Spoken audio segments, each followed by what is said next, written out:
There could be plenty of surprises still to come tonight, but there is no surprise at the top of the draft. As widely expected, the Tennessee Titans stay put with the pick that they worked very hard last year to earn, and they take Miami quarterback Cam Ward. This has been the vibe for weeks. Sims and I were talking earlier on PFT Live about the reality that Ward has hardly gotten any attention because there's really nothing to discuss. At every step, really since the combine when it fully crystallized, but even before that, Cam Ward, number one pick to the Tennessee Titans.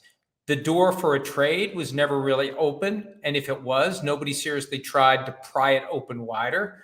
The Titans, while they might have listened and they made it clear they were willing to, there was never enough to get them to back away from the opportunity to get what they desperately need. A true franchise quarterback, a guy who can make them into a contender. They've seen it happen with the team in the city that they left 30-some years ago in C.J. Stroud and how quickly he has transformed the Texans. That is what the Titans need as they get ready to open a new stadium and turn the page on several years of mediocrity, with some exceptions. When Mike Vrabel was there, a little playoff upset over the Ravens, a little number one seed, but now as they struggle to find their way moving forward, they need, more than anything else, a true franchise quarterback, and they're taking their shot with Cam Ward. Like with every other player, and particularly quarterback, we will find out once it's time for him to play in NFL games against NFL defenses, whether or not he'll be ready to rise to the challenge. After weeks of no trades of first-round picks, the Jaguars did something that we had caught wind of within 30, 45 minutes before the draft. The Browns were talking to the Jaguars, and the Jaguars did it. They made the move from 5 to 2. They gave up the 5th overall pick. They gave up a 2nd-round pick this year, 4th-round pick this year, and a 1st-round pick next year to make that big swing to get Travis Hunter. Travis Hunter doesn't go to Cleveland. Travis Hunter ends up in Jacksonville as a Jaguar. We'll see whether or not they let him play both ways as much as he wants. He's made it clear that's what he wants to do. But the Jaguars love this guy enough to go get him. And if they fully embrace Travis Hunter as a two-way player, it's worth everything they've given up. They're getting 2 for the price of 1.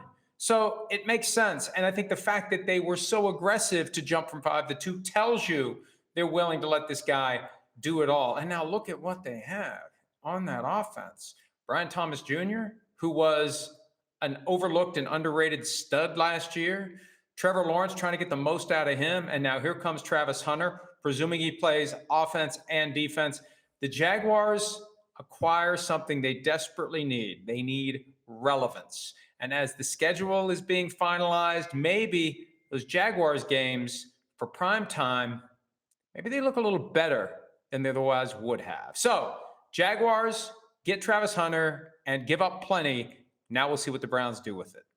Well, the New York Giants have a couple of good pass rushers in Kayvon Thibodeau and Brian Burns. That did not stop them from making a move to get a guy who could be special. And this is a team that 40-some years ago got Lawrence Taylor. Could this be another Lawrence Taylor? I don't know, but the Giants weren't willing to pass up on the opportunity to get a guy in Abdul Carter from Penn State who comes in and beefs up a pass rush. Makes you wonder what they're going to do with Thibodeau. Maybe they won't keep him over the long haul. Maybe it will be Burns and Carter. But Carter, one of the clear can't-miss players in this draft, goes to the Giants, who don't trade down. They still need a quarterback. We'll see what they do. But now they're going to be jockeying with the Browns, who have extra ammunition to get back into round 1 if that's the play. If the Browns hope to come out of this with a quarterback, the Giants clearly do. We'll see if they find a way to get back into the bottom of round 1. For now, Abdul Carter, sack machine, possibly generational talent, another piece to make a, frankly, bad Giants team a little bit better. This one was widely expected. The Patriots, desperately in need of help on the offensive line, go for LSU tackle Will Campbell, who overcame the short arms concerns. Look, that's just one factor. I don't put a whole lot into that. And obviously the Patriots don't. Mike Vrabel didn't. Elliott Wolf didn't. And ultimately the organization comfortable in putting in pick number 4 to take Will Campbell to make that offensive line better. They got a potential franchise quarterback last year in Drake May. Now the goal is to keep him in one piece. One way to do that, improve your offensive line. So it's chalk so far, except for the fact that Travis Hunter didn't end up with the Browns. The picks have gone the way that most thought they would. Cam Ward, Travis Hunter, Abdul Carter, and now to the Patriots with the fourth pick, LSU tackle Will Campbell. After trading down from pick number 2 to pick number 5, the Cleveland Browns took the guy that many thought would be the 5th overall pick, just not to the Cleveland Browns, to the Jacksonville Jaguars. That's Michigan defensive tackle Mason Graham. There'd been a sense in recent days that maybe at the 5th spot, there would be a pivot in a different direction, maybe toward an Ashton Jenney, again, if the Jaguars had stayed put. The Browns get a guy, and there was talk about pairing Myles Garrett with Abdul Carter. They get a guy that they can put on the inside, a guy who can F up the play, as Sims would say, to go along with Myles Garrett. And Mason Graham is a disruptive force, a guy who can help in the run game, a guy who can chew up blockers in the passing game and make it a little easier for Myles Garrett to get home during the remaining years of his prime. So the Browns, instead of picking Travis Hunter at number 2, they now have Mason Graham at 5, and they have a 2nd-round pick this year, and a 4th-round pick this year, and a 1st-round pick next year. I was big on the Browns trading down. They need more guys on rookie contracts that are cheap relative to veteran deals to balance out the cap number and the cash number for guys like Deshaun Watson and Myles Garrett. So Mason Graham to the Browns at number 5. It wasn't really clear what the Raiders were thinking about doing with the 6th overall pick. Sims and I, in observing the pre-draft press conference from GM John Spytek and Coach Pete Carroll, we kind of thought maybe they were playing it a little too heavily in favor of Genty, with Pete Carroll saying, oh, stop. Trying to get somebody to jump them for the Boise State superstar. And you know what? It made sense. Minority owner, majority influence, Tom Brady came from a team where in most years, except 2004 with Corey Dillon, they didn't have a workhorse tailback. John Spytek came from a Buccaneers team that found guys like Bucky Irving last year in round 4. And every time Pete Carroll's Seahawks drafted a 1st-round running back, the guy never panned out. They set all that aside. Because you know what? They had Josh Jacobs, and they had it pretty good with Josh Jacobs. So now, as they hope to get the most out of Geno Smith at quarterback, there's nothing like having a guy who averaged 7 yards a carry last year and carried the ball 374 times, over 26 carries per game in Ashton Jenney, who told me this week he's comfortable without being a workhorse. But hey, we've seen last year what it means to have a superstar running back. Get that guy, use that guy. He can change everything. And for a Raiders team that is looking up at 3 playoff teams in its division, they need whatever kick they can get. And they're clearly hoping Ashton Jenney will give them the kick that they so desperately need in their running game. Well, a year ago, the Jets could have had tight end Brock Bowers with pick number 11. They opted instead for tackle Olu Fashanu. This year, with Tyler Warren and Colson Loveland available, would the Jets take another tackle, or would they go with one of the top tight ends? They opted yet again to go with the tackle. Armand Membu becomes the 7th overall pick in the draft and the latest guy who will, in theory, help give the Jets the kind of offensive line like the one that the Lions had when new Jets coach Aaron Glenn served as the defensive coordinator. And you look at the best teams in the NFL, what do they have? They have a great offensive line, tackle to tackle, with no weak links. Because if you have a weak link, what happens? Defenses load up and they attack that spot where they know they can get through. You've got to have 5 offensive linemen who can get it done.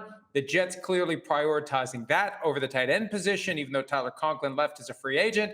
The top tight ends are still on the board, and the draft continues. But the Jets have, for the first pick of the Darren Muji, Aaron Glenn era, another offensive tackle to help whoever is playing quarterback.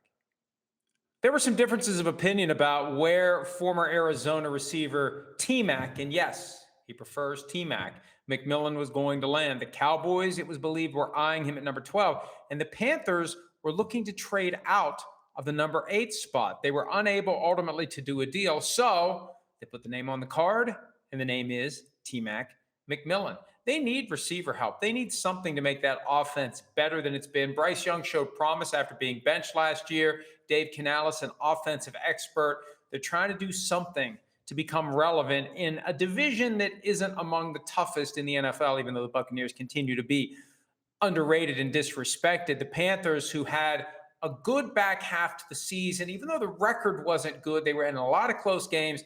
They were competitive. And a player like McMillan, if he can live up to his promise, we'll see if that can happen with him and every other player that's drafted this weekend. That could be the kind of thing that will, yeah, I'm going to go there, keep David Tepper from throwing drinks on fans at games. Sorry, I had to do it. T-Mac might keep those liquids within their confined receptacles. T-Mac McMillan to the Panthers.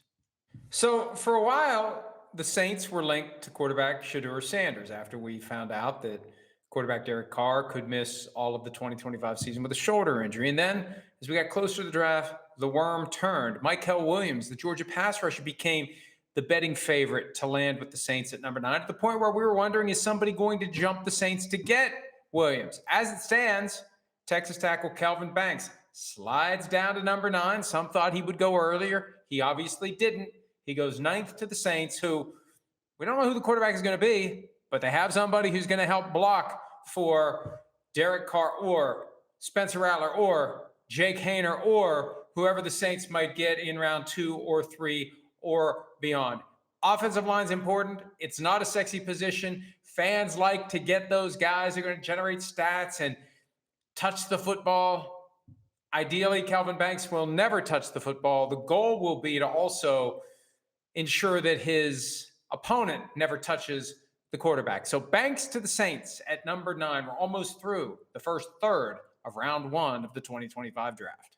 We reported during the day on Thursday that NFL teams were split between whether or not Tyler Warren is the top tight end in the class or Colson Loveland has that distinction. Some had Warren, some had Loveland, with a little bit of a lean toward Warren. Well, what matters is what the team that's on the clock thinks, if that team is going to take a tight end. The Chicago Bears have decided not Tyler Warren, who would have been a fascinating option in the Ben Johnson menu of creative trick plays, given that Warren has played quarterback and has taken a snap or two from the Wildcat formation at Penn State. No, it's Colson Loveland, who heads to Chicago as a top 10 pick, the first tight end off the board. Tyler Warren still available, looking like the Colts maybe for him at 14, but we'll see. 10 picks down. The Bears get another chess piece for an offense. It's going to be very interesting with Ben Johnson calling the plays and maybe dialing up some surprises for the Lions, the Vikings, the Packers, and any other team that might have the misfortune of dealing with Ben Johnson's offense. Hi, it's Mike Florio. Thanks for watching PFT on YouTube. Hit subscribe for the latest news and analysis from Pro Football Talk.